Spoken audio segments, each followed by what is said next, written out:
જય સોમનાથ મિત્રો, સ્વાગત છે યુટ્યુબ ચેનલ ગુજ ઇન્ફો હિમાલયસીમાં. મિત્રો, ભારત સરકાર દ્વારા સામાજિક ન્યાય અને અધિકારિતા મંત્રાલય દ્વારા જે દર વર્ષે દિવ્યાંગજન સશક્તિકરણ વિભાગ દ્વારા રાષ્ટ્રીય પુરસ્કાર માટેની જે અરજીઓ આમંત્રિત કરવામાં આવે છે તે 2024માં જે જાહેરાત છે એની જાહેરાત કરવામાં આવી ગઈ છે. તેની આપણે આજના વિડીયોમાં સંપૂર્ણ માહિતી મેળવીશું. કેવી રીતે કઈ કઈ કેટેગરીમાં દિવ્યાંગજનોને આ એવોર્ડ છે એ મેળવી શકે, જેમાં રોકડ પુરસ્કાર અને ચંદ્રક પણ આપવામાં આવે છે.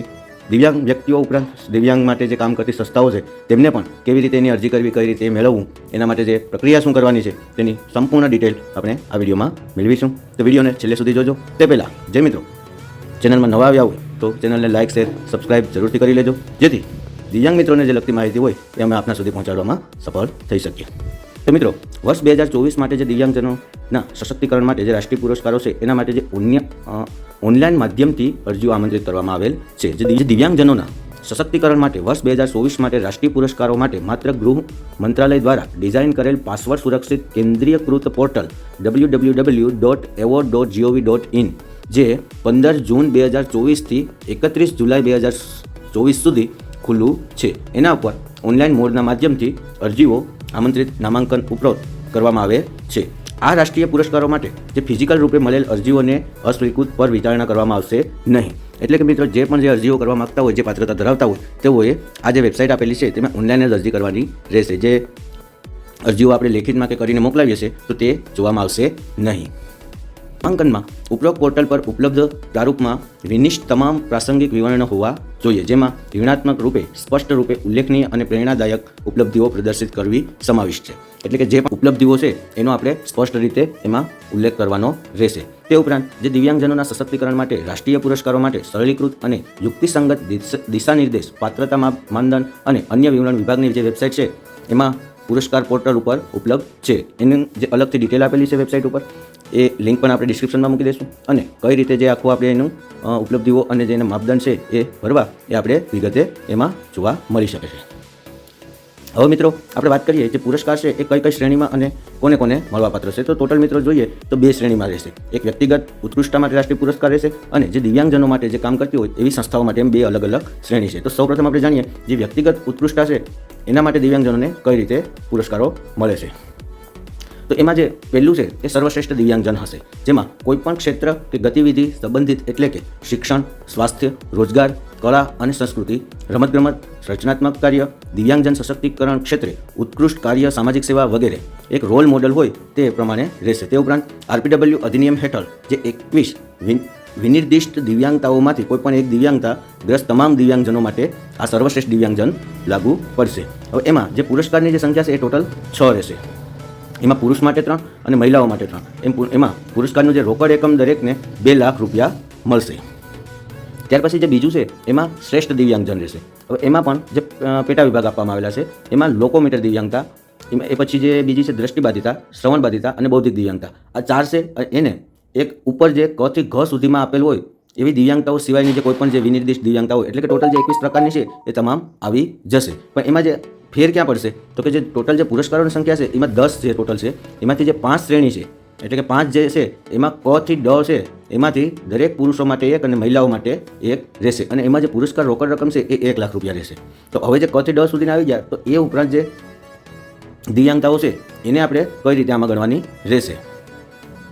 એટલે કે જો રક્ત વિકાર, હિમોફોલિયા, થેલેસેમિયા, સિકલ સેલ રોગ, કોનિક ન્યુરોલોજિકલ સ્થિતિઓ, મલ્ટિપલ સ્ક્લેરોસિસ, પાર્કિન્સન્સ, બહુ દિવ્યાંગતાના કારણે થનારી દિવ્યાંગતા તથા જો આમાંથી કોઈ એક કે વધુ ઉપશ્રેણીઓમાં યોગ્ય વ્યક્તિ ન મળે તો પુરસ્કાર અન્ય ઉપશ્રેણીઓમાં સિવાયના વ્યક્તિઓને આપવામાં આવી શકે છે. આ શ્રેણીમાં પુરસ્કાર રોજગાર, સ્વરોજગાર, સ્વાસ્થ્ય, રમતગમત, કળા, સંસ્કૃતિ, ડ્રોઈંગ, પોઈન્ટ, સંગીત કે કોઈ પણ અન્ય પ્રકારના રચનાત્મક કામ, દિવ્યાંગજનોના સશક્તિકરણ ક્ષેત્રે ઉત્કૃષ્ટ કાર્ય વગેરે માટે આપવામાં આવશે. એટલે કે જે શ્રેષ્ઠ દિવ્યાંગજન છે એ આ શ્રેણીઓમાં લાગુ પડતા હોય એ પ્રમાણે આપવામાં આવશે. ત્યાર પછી જે એમાં જે શ્રેષ્ઠ દિવ્યાંગ બાળકનો જે એક અલગ ઉલ્લેખ આપવામાં આવેલ છે એ 18 વર્ષની વય સુધીના દિવ્યાંગ બાળકો માટે રહેશે, જેમાં કલા અને સંસ્કૃતિ, ડ્રોઈંગ, પોઇન્ટિંગ, પેઇન્ટિંગ, સંગીત કે કોઈ અન્ય પ્રકારના જે રચનાત્મક કાર્ય હોય એ વગેરે ક્ષેત્રે જે દિવ્યાંગ બાળક હશે એને રહેશે. જેમાં ટોટલ 2 આપવામાં આવશે, અને બાળક માટે 1 અને બાલિકા માટે 1, જેમાં પુરસ્કાર રોકડ રકમ રહે 1 લાખ રૂપિયા.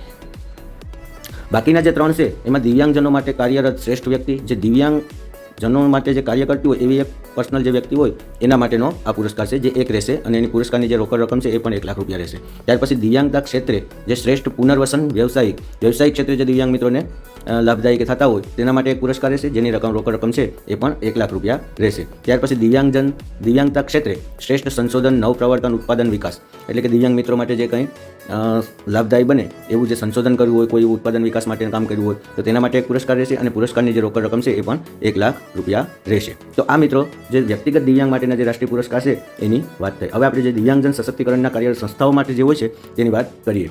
તો એમાં જે દિવ્યાંગજન સશક્તિકરણ માટે જે સર્વશ્રેષ્ઠ સંસ્થા હોય તેના માટે એક જે હોય છે, જેમાં ખાસ કરીને ખાનગી સંગઠન અથવા તો બિનસરકારી સંગઠન આવશે. એમાં વ્યાપક પુનર્વસન સેવાઓ પ્રદાન કરવા માટે એક પુરસ્કાર સમાવેશ કરવામાં આવશે. આમાં જે શિક્ષણ પ્રદાન કરવા અથવા તો પ્રોત્સાહિત કરનારી સંસ્થાઓ માટે એક પુરસ્કાર રહેશે. પછી દિવ્યાંગજનો માટે જે સર્વશ્રેષ્ઠ નિયોક્તા હોય, જેમાં સરકારી સંગઠન, સાર્વજનિક ક્ષેત્ર સાહસ, સ્વાયત્ત એકમ, ખાનગી ક્ષેત્ર વગેરેને એક પુરસ્કાર આપવામાં આવશે. દિવ્યાંગજનો માટે જે સર્વશ્રેષ્ઠ પ્લેસમેન્ટ એજન્સી, એમાં કેન્દ્ર સરકાર, રાજ્ય સરકાર અને સ્થાનિક એકમોનો સમાવેશ નહીં થાય. એ સિવાય જો કોઈ સંસ્થા કે કોઈ એવો એકમ હોય જે દિવ્યાંગજનો માટે પ્લેસમેન્ટ એટલે કે રોજગારી કે કંઈ એવો એકમ બિઝનેસ છે એવું કંઈ આપતા હોય તો તેના માટે એક પુરસ્કાર રહેશે. સુગમ્ય ભારત અભિયાનના કાર્યાન્વય, જે અડચણયુક્ત વાતાવરણના સર્જનમાં સર્વશ્રેષ્ઠ રાજ્ય, સંઘ રાજ્ય જેવો જિલ્લો હોય કે જિલ્લો, એના માટે એક પુરસ્કાર રહેશે. ત્યાર પછી 5મું જે છે સર્વશ્રેષ્ઠ સુગમ્ય પરિવહનના સાધન, સૂચનાઓ તથા સંચાર ટેકનોલોજીના સરકારી ખાનગી સંગઠન વગેરે માટે એક પુરસ્કાર રહેશે.